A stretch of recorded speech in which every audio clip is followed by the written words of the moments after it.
first, before solving the problem, you need to understand the problem. Then plan the appropriate solution for that. Carry out the plan which we planned before, so you can proceed with that and then examine the result. So, understanding the problem is just not so easy. Okay, so sometimes it will be very difficult to get the proper clarity regarding the problem. So, for that, see how to understand a problem. These are different ways you can understand. So, these are different things you need to understand before implementing a solution for the problem. First thing is, who are the stakeholders? So we already discussed about what is meant by stakeholder and who is considered as a stakeholder. So the person who is having share in the project or who is responsible for who will get share if there is profit. So if the project is successful, then the stakeholder will have partnership in that project. So he'll also get share in that project. Similarly, if the project fails, then he is responsible for that failure also. That means he need to face the losses as well. So stakeholder. So find out who are the stakeholders in the project and how many stakeholders are there for that project. And then who are unknowns. So here unknowns are nothing but data, features and functions. So check what data, features and functions are required in order to solve the problem. So you need some features and functions to solve the problem. So you need to find out the unknowns.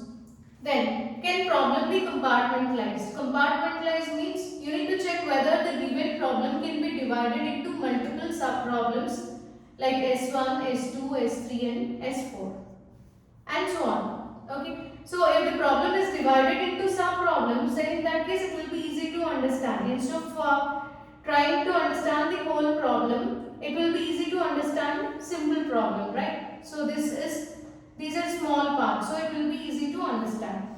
Fourth one, can problem be represented graphically? That means can we draw an analysis model for the problem? So instead of text, if the data is represented in the form of a graph, then it will be more easy to understand. So try to represent the problem in a graphical way.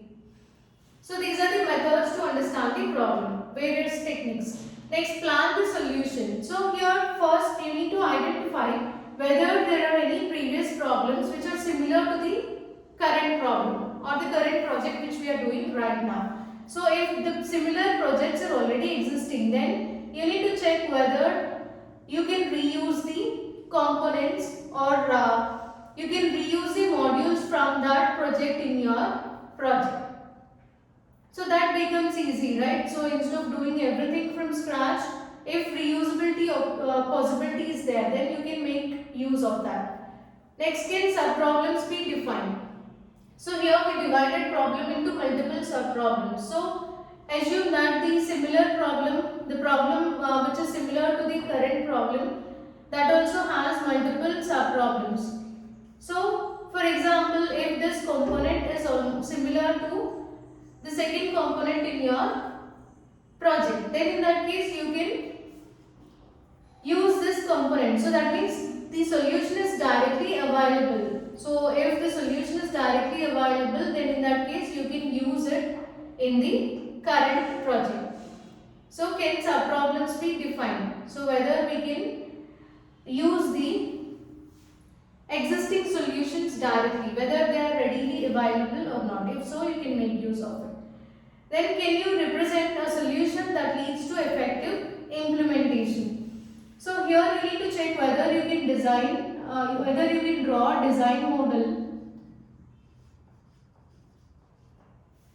in order to represent the solution. So this design model will gives you an idea or it leads to effective implementation. Then coming to carry out the plan.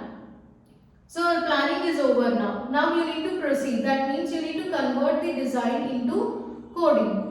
So does the solution conform to the plan? So here you need to write a source code. Check whether the source code is written according to the design which we prepared in the previous phase. And after that, is each component part of solution provably correct? So what are the components here? Each part of the component in the sense. So the design and code. So you need to check whether the design and code have been reviewed properly or not. So each component part of solution, that means the design and code whether they are reviewed properly or not, and also are the have correctness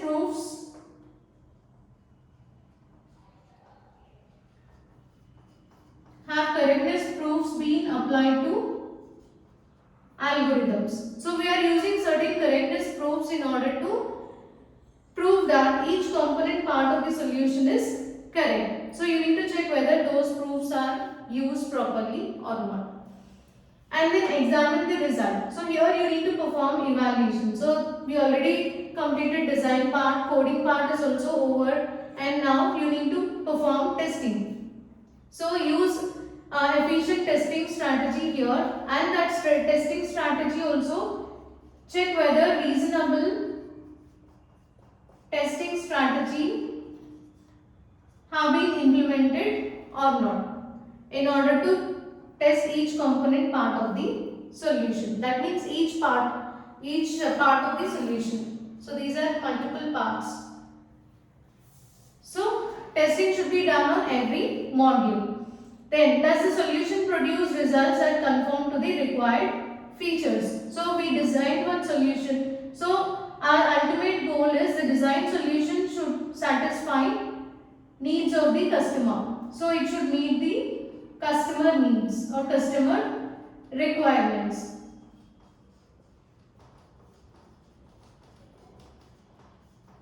So check whether the design solution it will produce the results according to the customer requirements or not. So this is nothing but these are some important things that comes under essence of practice.